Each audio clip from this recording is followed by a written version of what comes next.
Yeah. That's Maggie. Maggie.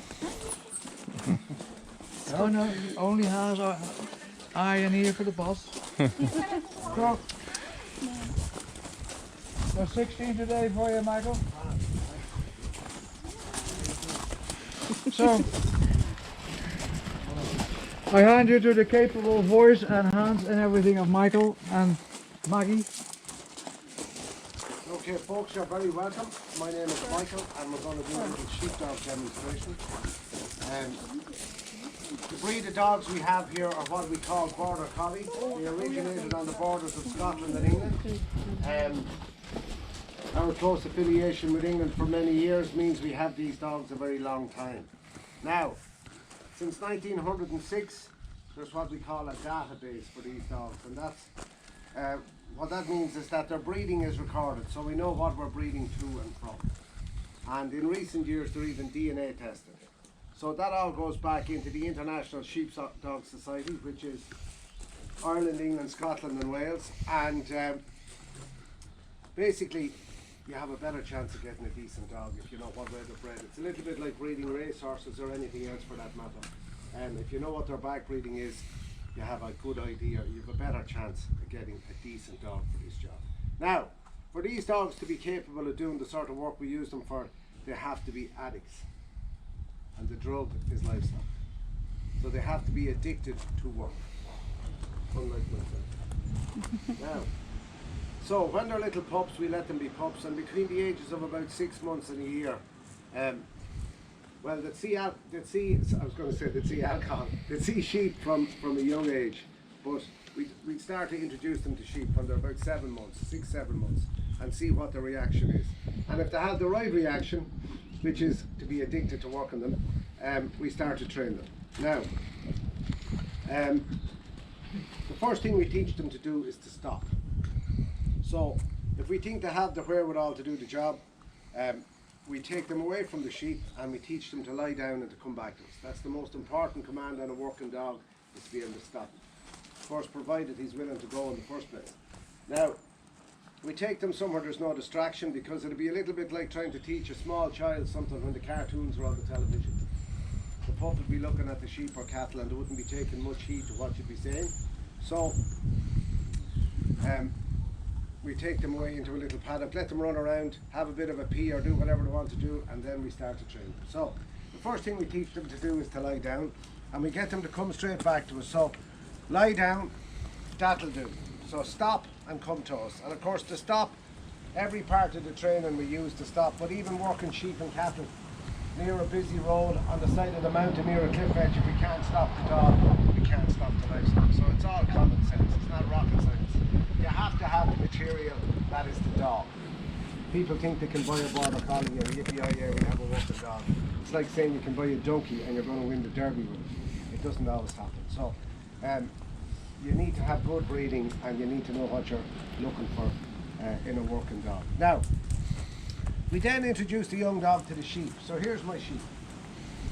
We call this bit of wool here the sheep. When I get my sheep out here, hold on. There. So, the natural instinct of a Border Collie is always to be at 12 o'clock or opposite me. So, there's the dog. We'll call the end of the crook the dog. There's the sheep, I'm the shepherd. Now, when the little pup starts to work the sheep for the first time, they might run into the sheep, go for a bit of a grip, pull out of the wool, go a bit nuts.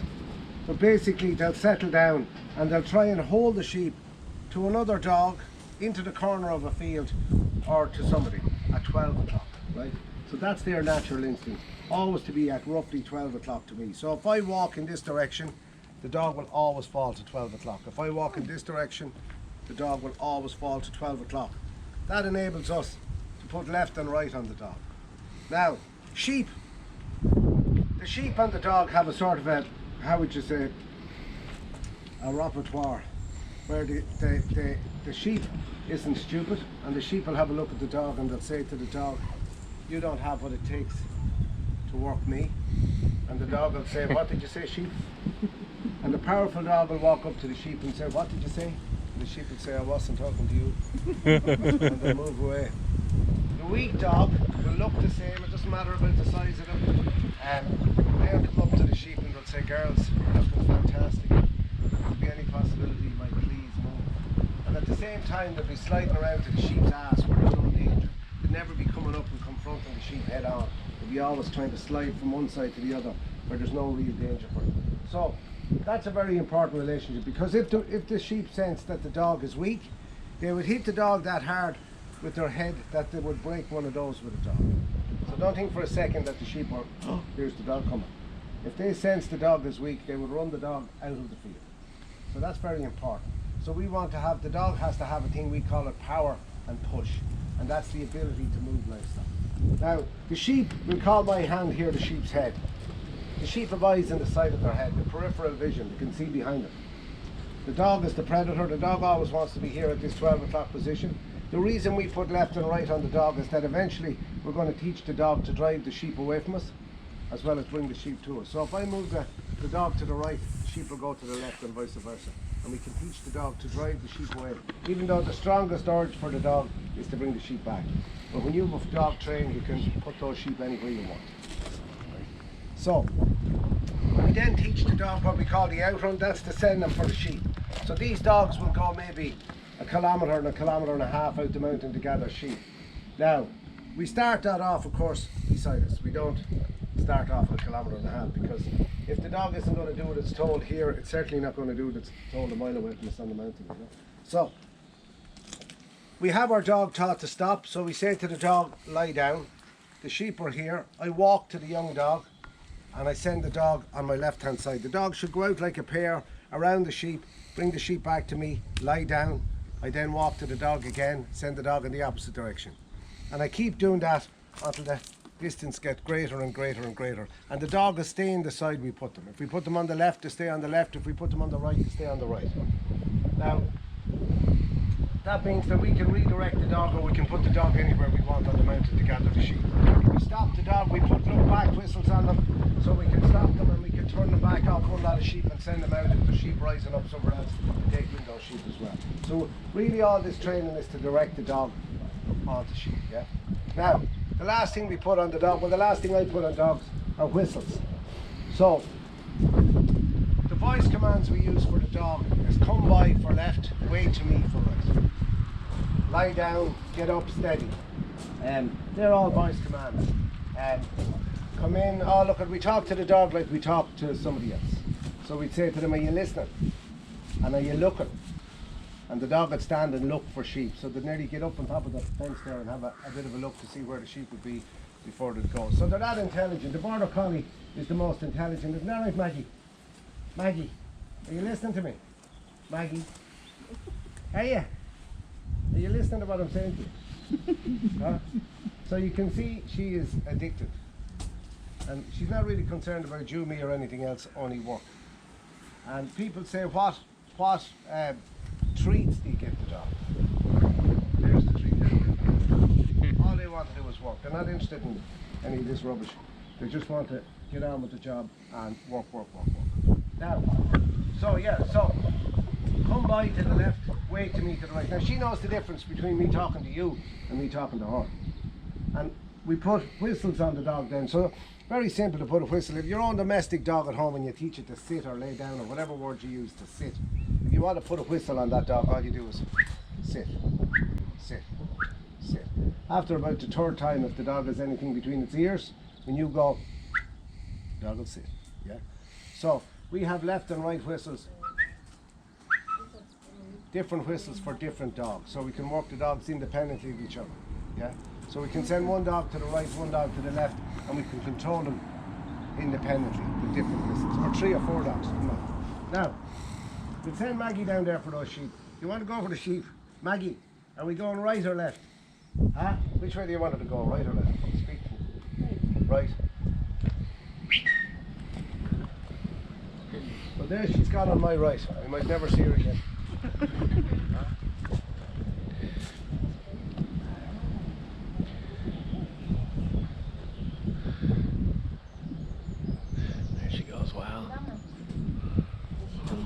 No, we might never see her again. It's very embarrassing when the dog goes off like that. Huh? Hey! Take your time! Take your time. Hey, hey, hey. Maggie, take your time. So if I want to, you bring those sheep very straight, but if I want to redirect the sheep,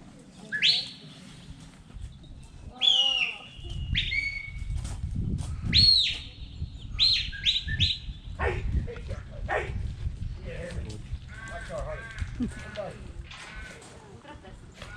Come on. Come on. Steady, steady. Oh my. Come on. Nah. Come on. Hey. Oh, Yeah. Hey. Yeah. good girl. On speed. She's on speed, that's all. Now, look where the dog is. Roughly 12 o'clock. 12. Yeah? That's the natural instinct of a border collie. So, hey, if I walk in this direction, hey!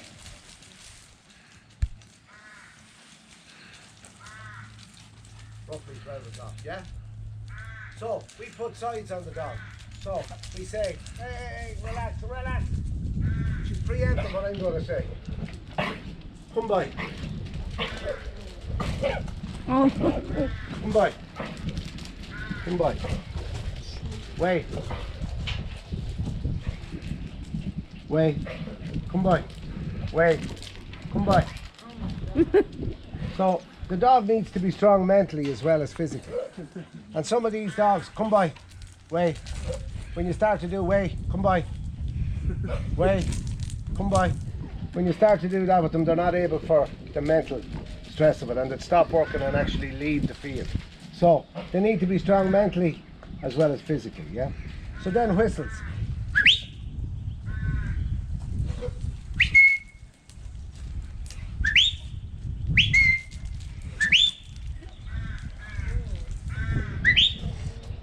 Come by, come by. Wait. Come by. Now the other thing they have to have is stamina. They have to stay walking. Because that's all great for a couple of minutes, but it's not worth a damn if you have a couple of hundred sheep, maybe 500 or 600 sheep, and the dog runs out of steam and you're on the side of a mountain, no use. So to stay like that, a good working dog will work all day. For 5, 6 times only one dog? Yeah, depending on the time of the year. Dry sheep, one dog, yeah. Yeah. Now, How old is he? How old is she? she's 5. Alright. Yeah. She's 5 years Start old. that study from small. Sorry? did you have her since she was a baby? Oh yeah, brother, yeah. I have 37 years of her breeding. So I have all her back breeding going back for 37 years. So I have a lot of her breeding. Now Maggie is a pushy little lady. So I'm all the time growling at her and shouting at her and telling her to take it easy. But she's pushy, and I like dogs like that. I don't like dogs that you have to say, get up, get up, get up. I like the dog that I'm pressing the brake on, saying, woo, it's like a good horse. I'm all the time saying, woo, not, you know? So I like those types of dogs. Are you the one who trained them? Yeah. Oh yeah. Now, what nationality, girls? Ukraine. Ukrainian. You're very welcome. Very welcome. You're going through a hard time. No words can describe that. Enjoy this. Like, oh, It's hard to do, I know. lush. Tudo de olho no Yeah, cachorro. so that's the basics of training the border collie. And the natural thing is always 12 o'clock. Now, we're going to tell you about the sheep and what we use the sheep for in Ireland, okay? So, traditionally in Ireland it used to be all about producing wool. But in recent years, well not in recent years, in the last 50 or 60 years, the price of wool has been slowly growing. Now, years ago there was lots of woolen mills. Anywhere there was a river there was a woolen mills nearly, or a grain mills, in both Ireland and England I suppose. But in recent years all that stopped, and I suppose the problem with the world at the minute is nobody is manufacturing anything. China is doing most of the manufacturing, the rest of us are sort of looking on a bit stupid, and I think that'll have to change. Same with the wool. All our wool was being exported to China. Any of the woolen products you see in this country, I actually have balls of wool in that there, or we have a little shop there, but I actually have genuine Irish balls of wool, and I don't know where else you get them, because they're not to be got. Most of our wool was exported to China, and of course they've stopped buying wool at the present time. So the price of wool at the minute is really bad. It's only 20 cents a kilo. In 1950 in Ireland, 7 fleeces of wool would buy 1 acre of good land. So today 7 fleeces of wool can buy you a cup of coffee. And the price of land, of course, is around here you pay 20,000 euros for 1 acre. So there's a hell of a difference. Wool was like white gold. You used to castrate the male sheep, put them back on the mountain purely to harvest the wool. Let them grow into big like rams, take them down, shear the wool off them, put them back up. So it was more about producing wool than it was meat. Nowadays it's all about producing meat. And our main market for our meat would be Europe. Mainly the French. Have any French people? No French people. Now, excuse me. So I'll just quickly go through the year of a sheep farmer. So we're getting very close to lambing. We have a few lambs. We're not really going to start lambing until about the 1st of April. But the gestation period for the sheep is 5 months. We put the males with the females typically around the 1st of November in this area because it's all about this stuff here, grass. And we're trying to grow grass. And we're trying to get as many sheep fit for sale off grass as we can because it's the cheapest form of food, of course. Now, we put 1 male with about 35 to 40 females. When we let the males out, we rattle their chest. We put what we call paint or rattle here on their chest. When they mate with the females, they mark their rump. So we start off with a yellow colour. The sheep cycle every 14 to 16 days. We change the colour on the ram's chest every 14 to 16 days. So we start off with a light yellow, then green, then red, then blue. And of course the reason for that is when we're lambing the sheep out in the fields in the spring, the ones with the yellow butts are going to have their lambs first. So we put all them together and we know that they're going to lamb first, so we can concentrate our time looking at those. Then green, then red, then blue. So you'll see that when you're driving around. You'll see the sheep with the different coloured asses. And people are always asking, what is that about? Are the farmers gone off their head going around colouring all the sheep's butts? But of course, that's the reason for that. Now, we also get the sheep scanned. So a chap comes along with his Jeep and trailer and his ultrasound, yeah? And he sits into his trailer. He has a ramp here and a ramp out the front, and he's sitting looking at his screen. He'll scan as fast as you can get those sheep through. He scanned about 2 weeks ago for me 250 sheep in 40 minutes. And he gets nearly $1 for those Americans a sheep, or 90 cents I think he gets a sheep. So he makes a lot of money at it. Now what he does is, he puts the ultrasound in here, he's looking at his TV screen, a dot on the kidney of the sheep. So you'll see this when you're driving around too. A dot on the side of the sheep, 2 lambs. 3 triplets, 0 no lambs, E early, L 8. We don't mark the singles at all. Now that's just a way for us to manage the flock. So we come along with the dog then and we take out all the twins and the triplets, we put them together, we give them more food because they're going to have more babies. The ones that are only going to have 1 lamb, we won't feed them as much because we don't want the lambs to get too big, we won't be able to get them out. The little lamb comes into the world with their feet out and their head down. That's the way the lamb is born. That's fantastic, but this happens sometimes, and naturally enough the lamb can't be born, or this happens, or the head is stuck back here, or the lamb is turned the wrong way around, breech birth, all these different problems. So it's up to us and the dog to solve the problem. We lamb the sheep out. This weather, it's a pleasure to lamb sheep out. Different when it's pea and rain that we often get in this country, lots of it, and wind. But in this weather it's grand. So we walk through the sheep every 3 to 4 hours. We check on the sheep. If the sheep is in difficulty and not able to give birth itself, the dog is trained to hold that sheep to me. This is to catch the sheep. This is designed to fit around the sheep's hock, this part of the leg here, right? So naturally enough, these are last year's lambs. These are what we call hoggets. But if we were catching a ewe, which is a female sheep, she could weigh about 80 kgs.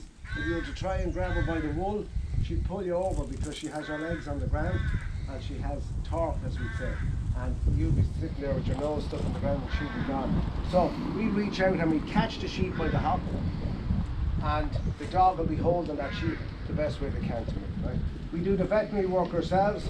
We put on a glove if we need be. We'd inject the sheep with penicillin if we need to. We would check the bottle. Anytime we do anything with the sheep, we have to record it. So if we inject the sheep, we have to look at the withdrawal period on the bottle.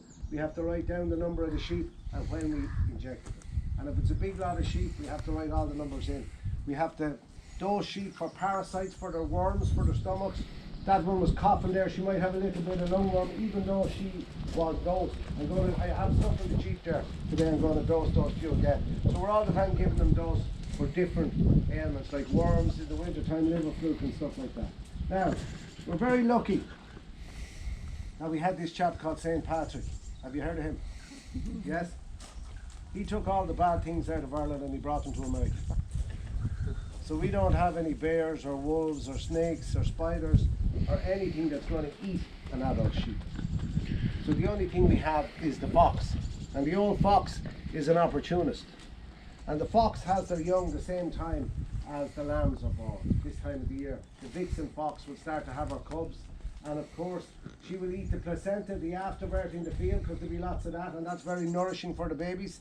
But she will also take a tasty little lamb if she gets the chance. So, the female sheep is not stupid. When she sees the fox coming, if she's a good mother and has good maternal instinct, she'll have her lambs here beside her. She'll stamp her foot and she'll say to the fox, "Don't come in here." And the fox will say, "That's cool." And he'll keep going around the field until he meets the lady that says, "Here, you can have them," and walks away. And some mothers are brilliant and some are not so brilliant, and that's the way it is. So, how many can born? 1 or 2, 3? which? How many can born? At one time? Yeah. You can have triplets, 3 lambs. There's some breeds of sheep. Different breeds of sheep will have less or more lambs. The sheep that we farm are these white sheep, these white ladies here. They're what we call Wicklow Cheviot sheep. And they would tend to have 1 to 2 lambs. We cross them with these black sheep. So these are out of the Cheviot by the Suffolk rams, and they'll tend to have maybe 2 lambs and maybe 3 lambs. So the, 2 times per year? sorry? 2 times per year? No, once a year. Yeah. Well, 5 months gestation period. So November, April we'll be lambing. Now there's plenty of lambs around. People lamb normally in this part of the world from Paddy's Day, from the 17th of March onwards. The lambs are born because the grass is starting to grow.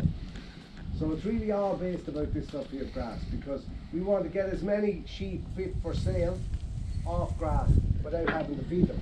Because unfortunately at the present time all the costs have gone. So to feed sheep, from last year to this year, sheep feed, nuts, we give them nuts, 17-18% sheep nuts. They have gone Which from, nuts? sorry? Which nuts? You. Sheep nuts. So that would be, how would you say, it would be corn and maize and all, a mixture of stuff condensed into a nut, yeah? And we give it to the sheep so they'll have milk. And for lambing they have to have more milk naturally at lambing. And the price of those nuts have gone up 150 euros a tonne in a year. The price of artificial manure that we spread on the ground to grow grass has gone last year from nitrogen was 205 euros a tonne to 900 euros a tonne. So also small baby in the car for market? Sorry? Small baby give for market for meat?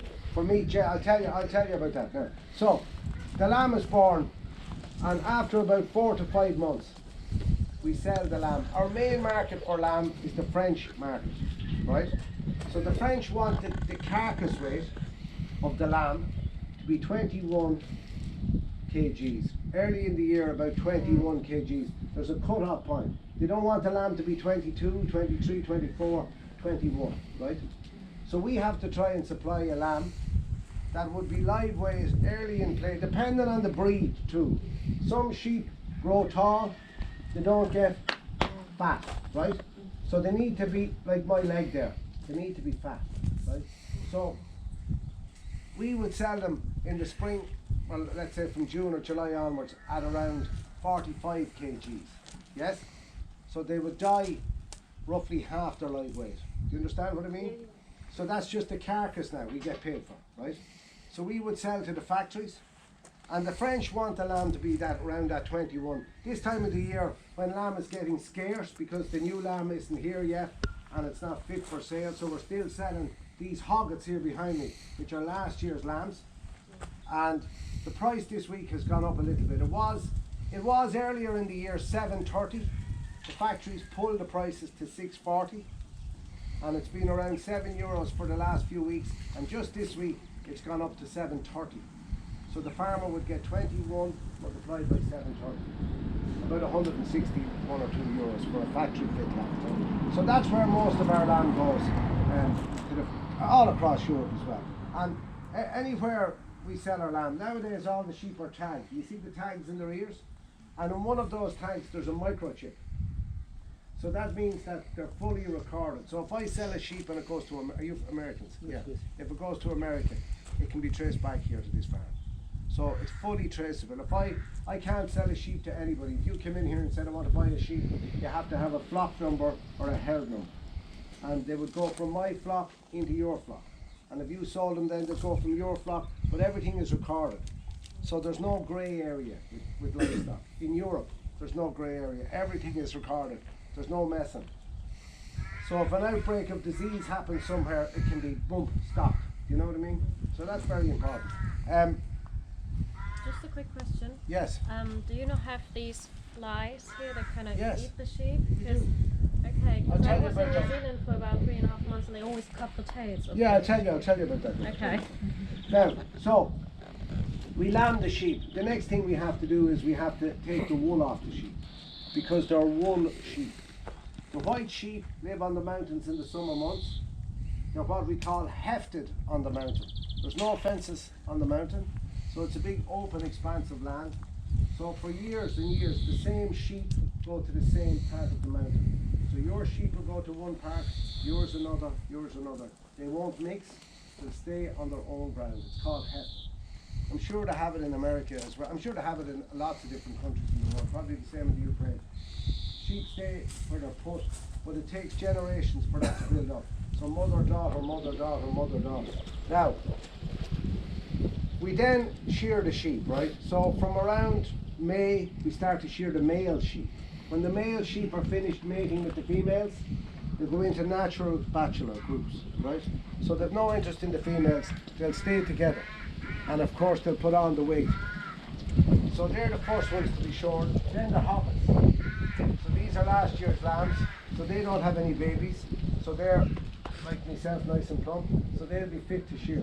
So the grease or the lanolin has to rise in the wool, and that would be like baby oil or vegetable oil, right? And we have our shearing machine, which is electric. We have, I'll show you. And I have to drink a drop of whiskey first.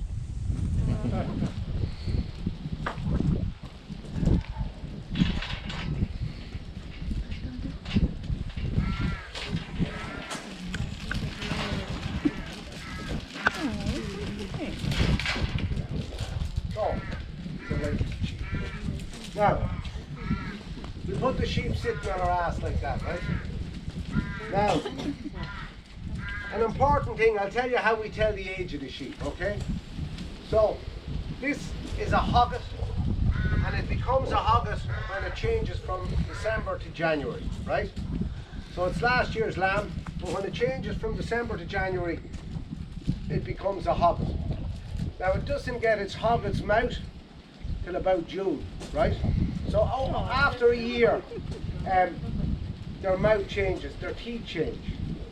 And that's the difference between lamb and mutton. So let's say we were getting €8 a kilo for lamb. When this change occurs with their teeth, the price goes down to €3 a kilo, because it's now mutton, right? So a lamb's mouth here, they have their grinders here. So they have a set of teeth there, right? Just there. And at the front, they have 8 little baby teeth. Do you see them? Yep. Yeah? Have a look there. See them? Yep. Yeah? 1, 2, 3, 4, 5, 6, 7, 8. Now, when this sheep hits June, it'll lose all those. And here at the front, it'll get 2 big teeth like ours, sticking up like that. And that's what we call a hobbit's mouth. But when that happens, from a meat point of view, if it was a ram lamb, it would go from lamb to mutton. So the price would go from maybe €8 a kilo down to €3 a kilo, because it's now older meat. Now, to shear the sheep, there's two methods. You were in New Zealand. Yeah. An Australian man came up with this method called the Godfrey bone method that sticks that leg in there like that, shears down the belly here like that, and back up this leg, and shears all with the one hand, right? Yeah, he did that. Did you? No, I didn't do that. I just put the wool from one place to the other. Yeah, yeah. So that's the Godfrey bone method, all with the one hand. When we were young, we started from the hand shears, right? Now, we weren't shearing with hand shears, but we learned that's the way we shear. So we shear slightly differently. The young lads all shear that way, and it's a good way of shearing because you're doing all with the one hand. But we shear this way, and we push the sheep out with our knees, and we shear down like this, see, like this, and we let the sheep back in between our legs, and we shear out here, out across the belly, out there, letting the sheep back like that, right? Down here, we put this foot in under the sheep's head, and this one in under there, and we shear out here, and out here, right? Now, then we change hands, and we come back up, and back up. We push the sheep up there like that, and come around. We pull the head back between our legs again, around, around, around. There's not much difference, to be honest. A good lad shearing with two hands would shear as many sheep as the fella with one. But they're just two different ways of shearing the sheep. The old way is the thing, but it's all about how you hold the sheep. A Cheviot ram's head would be here. Very big sheep. So if you're not able to hold him, you'll be lying on your back, and he'll be gone. Good money in shearing sheep nowadays, even though the wool is worthless. Young people don't want to do that sort of work, so about $350 a sheep you would get. A good person would shear 300 to 400 sheep a day. It's like doing a marathon most days. So you'd be good and fit. So you'd have a great physique for the gym. You wouldn't have to pay any money to go to the gym, and you'd be making a few bob at the same time. But it's tough work, and you either like it or you don't. That's the way it is. But after we shear the sheep, your question then. Our biggest predator for the sheep in Ireland is a tiny little thing, and throughout the world as well, called the blowfly. And let's say in any country in the world, if you leave a piece of meat out on a warm day, it will maggot, yes? The flies lay their eggs, they hatch out, and they'll eat the meat, yes? Same things happen with the sheep. So a sheep's ass is like prime real estate for a blowfly. It's like getting an apartment in the middle of the city. It's nice and warm, they lay their eggs in there in the wool, and fantastic. But they would eat the sheep completely around in a circle. Horrible, horrible thing to see. In New Zealand and Australia, they do a thing called musing. Yeah. Yeah. Yeah, they do. Did you hear that? Yeah, we Take the skin off the Yeah, they cut the tail off, and then they I think once a year they put them through this tiny trail, and they shear the back of the Yeah, sheep. well now that's not musing. Musing is when they take the skin. Yes. So they take the skin off around the tail to prevent blowfly strike. Now I've never seen it done. It's never done. It's not done in this part of the world. But in Australia they do it, and people will say, "Oh, that's horrific," you know. But then they're farmed differently in Australia. Like there are thousands and thousands of sheep, and they're all out, you know, in the wilderness, for want of a better word. So they're not looking at them too often. You know, they couldn't. So if they get blowfly strike, they're dead, like, you know. So what we do nowadays, traditionally, what we used to do is we used to what we call dip the sheep. So we would have what they call, we'd have a concrete yard here, we'd have lots of pens, we'd have a trough about 2 foot wide, about 10 foot long, about 6 foot deep, steps in it. We would mix chemicals, sheep dip. We would catch the sheep, we'd have a ring on the end of this here, and we'd plunge dip them down into the chemical. And that'd kill all the lice and the mites and the mange right down under it. It'd spin around, they'd come up, they'd walk out, and all the stuff will run back in. So that's what they call plunge dipping, and that's been done for centuries. Now, in recent times, they've come up with this stuff called click or clixin. And once you put this on the sheep's back in the summer months, there's different strengths of it. So if you're selling lambs, you'd put something on maybe that'd last for 6 weeks, but there's stuff that'll last for 24 weeks. So once you put that on the lamb's back, you just squirt it down the back.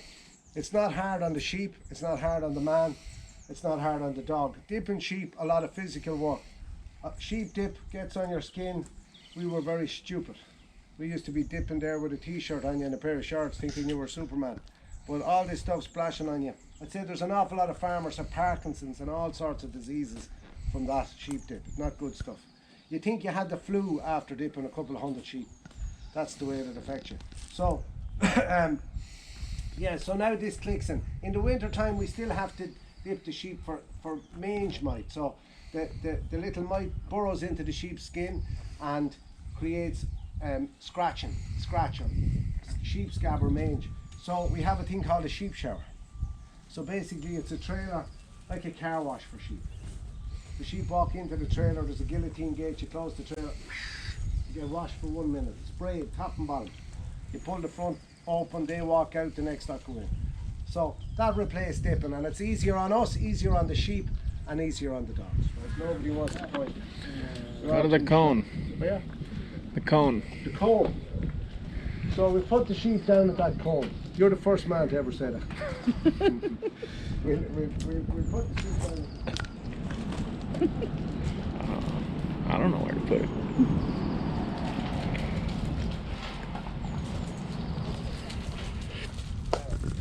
Here, Mikey.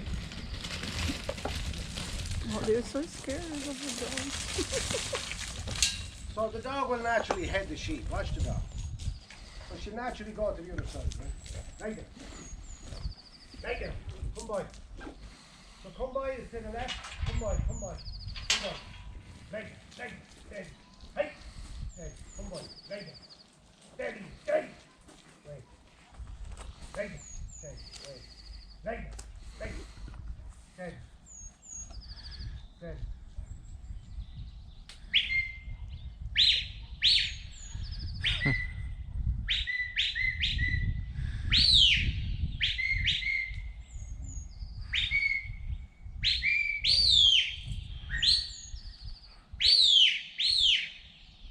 So, think of a number between 1 and 10. Quick. 7. 1, 2, 3, 4, 5, 6, 7. See the post there before the big post? We'll put the sheep at that tree there. And this is just to show you how we can maneuver them with the dog, right?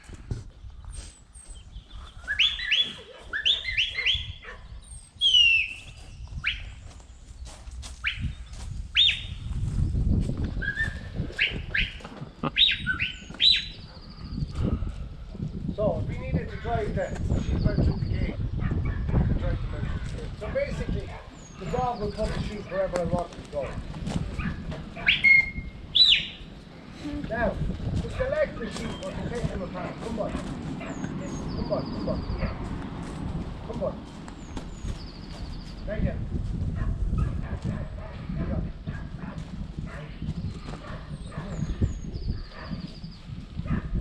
Now it's up to the dog, stay there, to hold the sheep apart, yeah?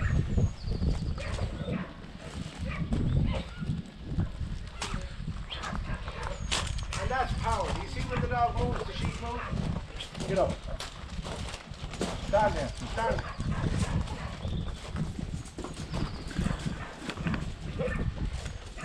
So sheep are flock animals and they don't like to be separated, they like to get back with their buddies. But it's the dog's job to hold those sheep there and not let them back. Now my friend. She loves doing this. They love shedding sheep, don't they? Yeah? Are you listening to me, Michael? Get up. Get up. Get up.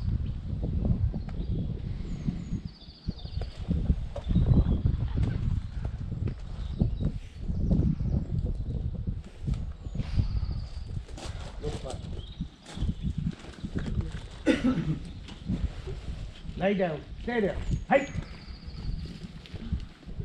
So there you go. Do you want to see a little baby lamb? Yeah. Would you love to see a baby lamb? Yeah. Yeah. Yeah? Are you sure? Yeah. Positive? 100%.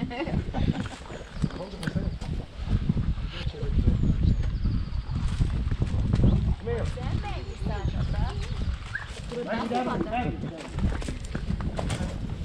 Come up to him. He's going all right now. We can feel him.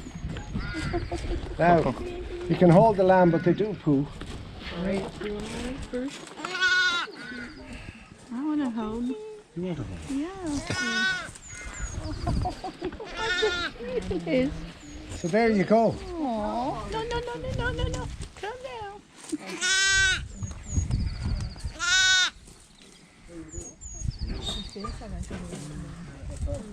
You smell like food.